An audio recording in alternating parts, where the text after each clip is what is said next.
আজকে মুগ ডাল দিয়ে এমন একটি রেসিপি বানাবো, এভাবে যদি আপনারাও ভর্তাটা তৈরি করেন, এই ভর্তাটার স্বাদ আর গন্ধে যে কেউ এই ভর্তাটার প্রেমে পড়ে যাবে। এইটা খেতে অনেক বেশি টেস্টি হয়। তো এই ভর্তাটা বানানোর জন্য প্রথমে আমি হাফ কাপের মতো মুগ ডাল নিয়ে নিয়েছি। আমি আমার পরিমাণ মতো নিয়ে নিয়েছি, আপনারা আপনাদের সদস্য অনুযায়ী নিয়ে নেবেন। এরপরে আমার একটা ভাঙাচোরা প্যান আছে, সেই প্যানে আমি মুগ ডালটা সুন্দর মতো ভেজে নেব। আসলে মুগ ডালটা যখন ভেজে নেওয়া হয় এর স্মেলটা খুবই চমৎকার আসে। তো বেশি ভাজা যাবে না, পুড়িয়ে ফেলা যাবে না, খুব সুন্দরভাবে অল্প আঁচে ভেজে নিতে হবে।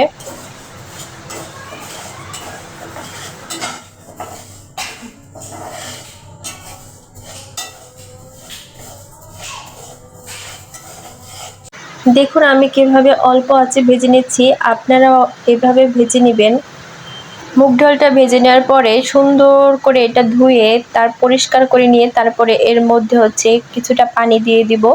খুব বেশি পানি না, এটা আর কি একটু ঝরঝরা টাইপের হবে সেই পরিমাণ, মানে সিদ্ধ হবে কিন্তু একটু ঝরঝরা থাকবে। এরপর আমি এর মধ্যে কয়েকটা কাঁচামরিচ, রসুন ছিলে দিতে হবে, আর লবণ সামান্য পরিমাণে, আর একটু হলুদ দিয়ে সুন্দরভাবে সিদ্ধ করে নিতে হবে। যেহেতু আমি হলুদ দিতে ভুলে গিয়েছিলাম, তো তারপর আমি একটু হলুদ দিয়ে নিলাম। এরপর আমি কড়াইতে সামান্য তেল নিয়ে শুকনো মরিচগুলো ভেজে নেব।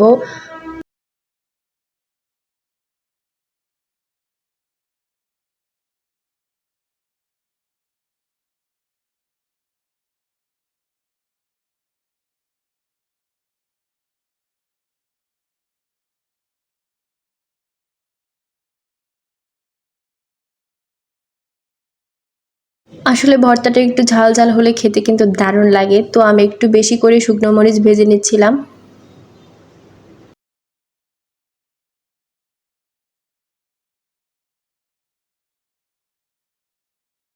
শুকনো মরিচটা সুন্দরভাবে ভেজে আমি তুলে ফেলবো।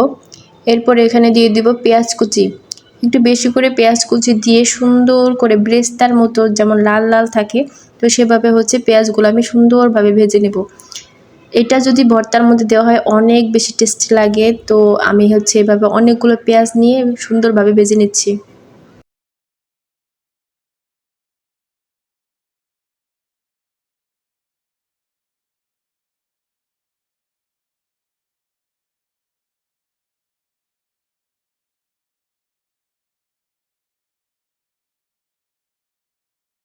খেয়াল রাখতে হবে এটা যেন পুড়ে না যায়, পুড়ে গেলে কিন্তু ভর্তার স্বাদটা একদমই নষ্ট হয়ে যাবে।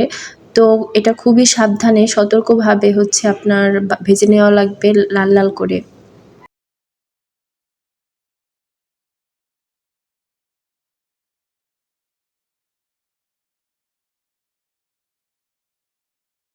আমার পেঁয়াজটা ভেজে নেওয়া শেষ, তো আমি এটা এখন তুলে নিব।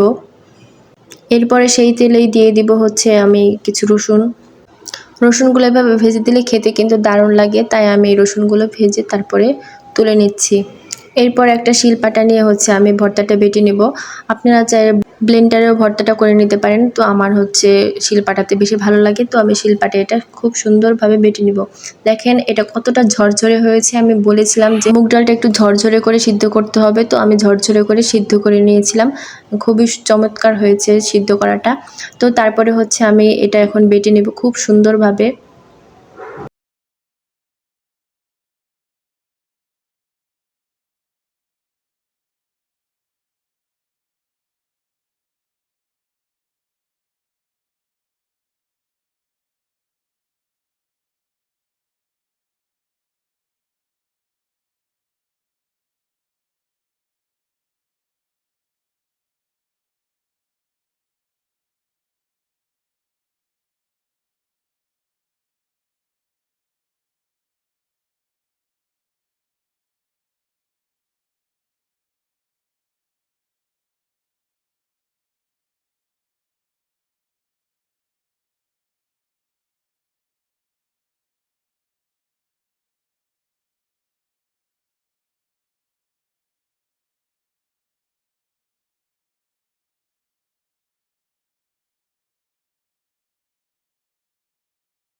এরপরে আমি মরিচগুলো সুন্দরভাবে ভেজে নেব।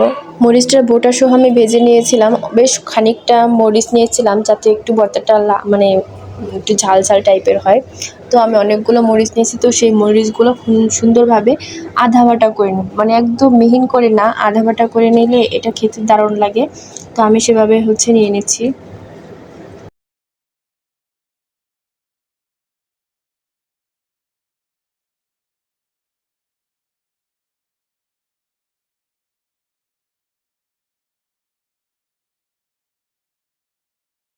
এরপরে সেই ভেজে রাখা রসুনগুলো সুন্দরভাবে বেটে নেব।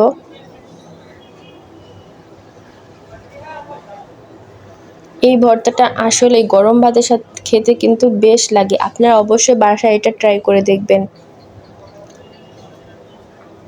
এরপরে সব কিছু একসাথে মেখে নেব।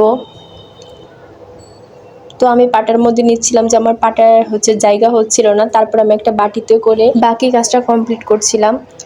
আমি ভাবছিলাম পাটার মধ্যেই করব, কিন্তু হচ্ছিল না জায়গা। তো তারপরে যে ব্রেস্তা করা পেঁয়াজটা ছিল, সেই পেঁয়াজটা ভর্তার মধ্যে দিয়ে দেব। এখানে আমি আরেকটা জিনিস দিব, সেটা সরিষার তেল। সরিষার তেল দিলে এই ভর্তাটা খেতে দারুণ লাগে। তো সরিষার তেলটা সবসময় ব্যবহার করার চেষ্টা করুন যে কোনো ভর্তায়, সরিষার তেল দিলে কিন্তু অনেক মজা হয়। তো এই তো তৈরি হয়ে গেল আমার মজার মুগ ডালের ভর্তা। আপনারা চাইলে এর মধ্যে ধনিয়া পাতা দিতে পারেন, আমার কাছে যেহেতু ধনিয়া পাতা ছিল না, তো আমি এভাবেই বানিয়ে নিলাম। তো এভাবেও খেতে দারুণ হয়েছিল। আপনারা অবশ্যই বাসায় এটা ট্রাই করবেন, দেখবেন অনেক বেশি মজা হবে।